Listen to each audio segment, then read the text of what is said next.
Welcome to The Explainer. Today, we're tracing the incredible, literal roller coaster of a legacy left by the man behind the gloves, David De Gea. We're going to dive into the story of a player who completely redefined modern goalkeeping. It's really a masterclass in how to navigate extreme highs, crushing lows, and some incredibly intense public scrutiny. Let's get right into it. 545. Now, just let that massive number sink in for a second. That is the number of appearances David De Gea made for Manchester United across all competitions. It makes him the 7th all-time appearance maker for literally one of the biggest sports clubs on the planet. But as you'll see, his career is so much more than just a statistic. It's a true hero's journey of overcoming some serious adversity. But, the stakes for this journey, they were set incredibly early on. Before De Gea had even properly unpacked his bags in England, football legend Edwin van der Sar made this incredibly lofty prediction. He claimed the young Spaniard had everything to be one of the greatest goalkeepers of the next decade. I mean, just imagine carrying the weight of that expectation when you're barely 20 years old. All right, let's start with Section 1, the boy from Madrid. Okay, I found this little nugget absolutely fascinating. Up until the age of 14, David De Gea wasn't primarily developing his hands. Actually, scratch that, he was playing futsal as an outfield player. And honestly, this completely explains his totally unique, world-class style later on. Because while traditional goalkeepers dive with their hands, De Gea was out there routinely pulling off these unorthodox, spectacular saves with his feet. He basically brought futsal technique to the grandest pitches of Europe. And his rise? Absolutely electric. Just look at how fast this happens. In 2008, he signs a pro contract with Atletico Madrid at just 17. Literally 1 year later, he's making his first team debut. By 2010, he's holding a Europa League trophy. Going from a reserve player to a European champion in the blink of an eye naturally made him a prime target for the world's elite clubs. Which brings us to Section 2, forging a red devil. So it's 2011, and he makes this massive £18.9 million transfer to Manchester United, which was a British record for a goalkeeper at the time, by the way. But the transition was brutal. Gary Neville really hit the nail on the head when he said, "You've got to learn the hard way," and he's learning in a very unforgiving environment. De Gea was totally targeted. Pundits were constantly pointing out his slender frame, how he struggled with high crosses, and he was quite literally getting poleaxed by these massive, powerful Premier League strikers. But contrast that harsh media glare with this incredible defense from his manager. Sir Alex Ferguson publicly and very bluntly called De Gea's critics idiots. Ferguson saw something special in the kid, a fantastic inner strength. No matter how bad a mistake was on the pitch, De Gea possessed this extreme, almost eerie calmness under pressure. He simply refused to let the errors sink him.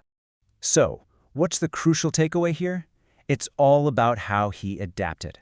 He didn't ignore his weaknesses, he hit the gym to bulk up against the aerial bombardment of English football. But far more importantly, he leaned hard into his elite strengths. He relied on his world-class reflexes, his insane agility, and of course those incredible futsal foot saves we talked about. He transformed his game by maximizing exactly what made him so unique. Moving right along to Section 3, breaking Manchester United records. That transformation, it ushered in an era of sheer, absolute dominance. The Sir Matt Busby Player of the Year is Manchester United's highest individual honor, voted for by the fans themselves. De Gea became the very first player in the club's entire history to win this prestigious award 3 successive times, and he eventually added a 4th. During a really tumultuous era for the club post-Ferguson, he was quite literally their absolute saving grace. When we talk about his absolute peak, honestly, it all comes down to this one number, 14. In December 2017, playing against Arsenal, De Gea produced a goalkeeping masterclass that honestly seemed to defy the laws of physics. He made 14 saves in a single match, tying a Premier League record. I'm talking point-blank shots and double saves that left the entire football world completely speechless. It was just unbelievable to watch. So, his monumental legacy at United is just undeniable at this point. He won every major domestic trophy, a Europa League, and 2 Golden Gloves. But perhaps most impressively, and this is a big one, he shattered Peter Schmeichel's legendary club record, finishing up with an unbelievable 181 clean sheets. Just a true, undeniable icon of the club. But of course, it wasn't all just trophies and records. Let's look at Section 4, international highs and lows. The 2018 World Cup in Russia was, well, it was an abyss for De Gea. The stats are just brutal. Think about this. 7 shots on target faced, 6 goals conceded, exactly 1 save. It was a shocking anomaly for a guy known as the world's best shot stopper, and it led to this relentless heavy criticism from the Spanish press that you could tell deeply affected his confidence. And the fallout from that was devastating, ultimately leading to him being excluded entirely from Spain's 2022 World Cup squad. Now, why did that happen? It was largely tactical. Modern football shifted. Spain started demanding a sweeper keeper, someone who plays high off their line to pass the ball out from the back. But De Gea's natural instinct was to position himself deep, right on his goal line. Because of this tactical mismatch, he ultimately lost his spot. Which leads us to Section 5, a new chapter in Italy. After leaving Manchester in July 2023, he spent a full year entirely away from professional football.